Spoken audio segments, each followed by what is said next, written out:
Hey folks, welcome back to the channel. It's StreamYard day, so we're going to be sharing our screen in a couple of minutes, but wanted to cover a couple of different stories here before we jump into that. First and foremost, American Express has announced to all Serve and Bluebird members that the Serve and Bluebird accounts will be closing around this time next year.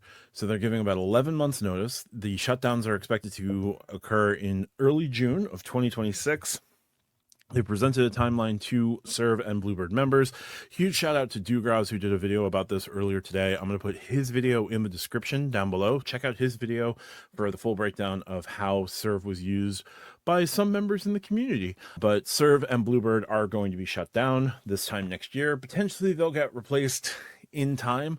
American Express seems to operate in cycles where they'll reach out and try and build a particular network of folks. Once they've hit their level of saturation and acceptable whatever, then they'll cut things off for a while, let that market rebuild over time, because everything's a boom and bust cycle. Let that market rebuild and then retarget that market with something and learn from their past either mistakes or whatever. So Serve and Bluebird had interesting roles outside of what they were officially known for, and that's not going to be an option for folks going forward. So Serve and Bluebird are to be shut down next year. We'll just cover that. Again, check out Downgrade's video. I'll link it down in the description below. Next, we've got a follow-up from yesterday's video. I think it was yesterday's video. I do a lot of videos. It was announced that Citi was going to be downgrading your cashback and your cash out opportunities for the Premier and Prestige. We have some follow-up here from Dan's Deals. Dan's Deals reached out and asked about those who hold the double cash and custom cash, if this is going to affect them, or if they hold the Premier and the double cash, if they'd still be able to cash out at 1 cent per point if necessary. Coming from Dan's Deal, word for word, the Citi Strata Premier and the discontinued Citi Prestige card offer the ability to transfer points to airlines and hotel partners, redeem for gift cards or travel, or redeem for statement credits or a check. Citi tells Dan's Deals that through 823 points are worth 1 cent per point towards statement credit or a check, but effective 824, that will be reduced to 0.75 cents per point, as we know. So the points are worth much more when transferred out to airline partners and hotel points. Maybe that much we know. Luckily, there's an easy workaround that Citi has confirmed to Dan Deals will work. Premier or Prestige customers who have a Citi Double Cash card or Citi Custom Cash linked to their same Thank You Points account will continue to be able to cash out at a value of 1 cent per point even after 823. So it's perfect, as it preserves the excellent bifecta to get it for its full value. Talks about the double cash and so on from there. Dan's Deals confirming that this will in fact be the case. Now, interestingly, some data points that came into the comments on my Citi video. There are folks who hold the Citi trifecta who still got that email, but that email did not spell out, as someone who holds the double cash and custom cash, you're good. So Citi's got to do some more communicating here. They got woken up from their midweek nap, their week-long nap in the middle of the week, and they just gave you the bare minimum. More on Sunday. I don't know. We'll just have to see. But Citi is confirming to at least one outlet that if you hold a double cash and your Premier, Strata Premier are in the same account, you're fine. You can still cash out at 1 cent per point. We'll have to see. I guess I'll be following up on this in August just to see if there's complaints and to see if there's any issues, but I don't know. There we go. All right, another quick story I want to cover here. Miami's airport is getting a new concourse with 6 added gates that is set to open in 2029. This will be Concourse K, and it's going to be on the kind of far side of the airport, apparently. Miami-Dade County Board of County Commissioners has just approved the construction of the new Concourse K as part of the airport's $9 billion modernization and action plan. New concourse will come with an investment of $600.6 million and will include the following: design and construction of 6 new contact gates, construction of associated aircraft apron and jet fuel hydrant system, ground support equipment, maintenance facility, installation of 2 new baggage makeup carousels, installation upgrades to the existing baggage handling system to connect the central and south terminals. Concourse K is expected to begin construction this summer and is scheduled for completion in the spring of 2029. These things always don't quite follow schedule or budget. This will be the first new Concourse at Miami in over 20 years. This is going to offset a lot of Concourse G's traffic, which Concourse G was built in 1957, according to 1 Mile at a Time. This is where I'm getting all of this. So I'm going to put the 1 Mile at a Time article in the description as always. Those 6 new gates are going to be supporting narrow body aircraft. So you can still do international flights out of Miami with narrow body craft. Think like the Caribbean, think down to Aruba, Curacao, and such. But you're not going to be able to get like those flagship wide body international flights going out of Concourse K. We'll just have to see what happens from there. No mention of any lounge space currently, but this was just announced. So 6 gates. I can't imagine it's just going to be 6 gates and a Hudson News. That would suck, but hey, another gate at Miami and modern facilities at Miami. Can't go wrong there. So we're going to close with one last story here. Chase had an investor call, and as part of that investor call, obviously there was an investor slide deck. So we have portions of the slide deck. I have the full slide deck actually, but we have portions of the slide deck that I'm going to present here. So we're going to share the screen. Consumer and customer banking. We do have a couple of slides here in question, and just due to my displays, the cards got inverted. So a couple of quick hits here about credit cards. We have seen, okay, that's business banking. We've seen their overall market size grow and their market performance. So this is sales through the card. In 2019, they were at $800 billion. 2024, they're reporting $1.3 trillion. So there's that. Outstandings, I believe, is outstanding debt, which was 156 billion to 214 billion over the course of 5 years. Take with that what you will. Here's some key focus points here that I wanted to highlight from their slide deck.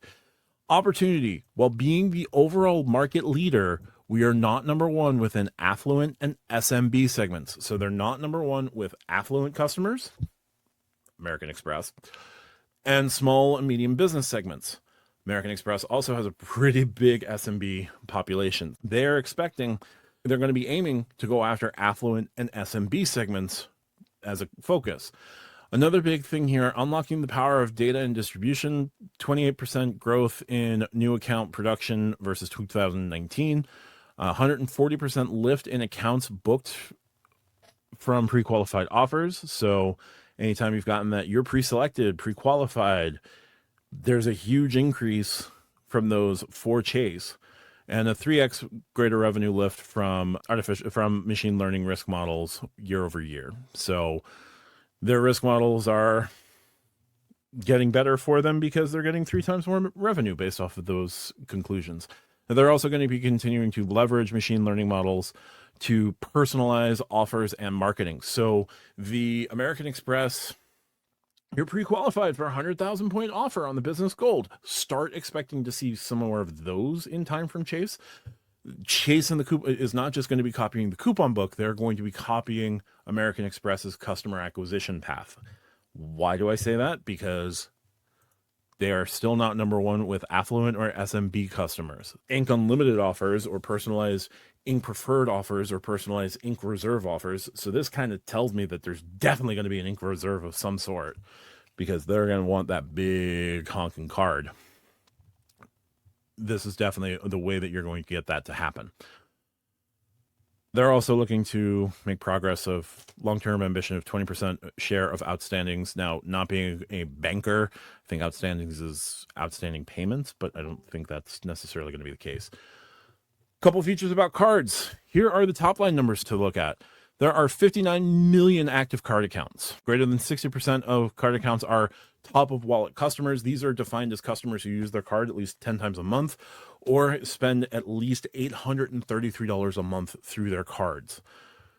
That was in the description. That's in the description down in the footnotes of the document. It was also highlighted in the Churning subreddit. 98% account retention each year since 2019. So not a lot of people are canceling their cards.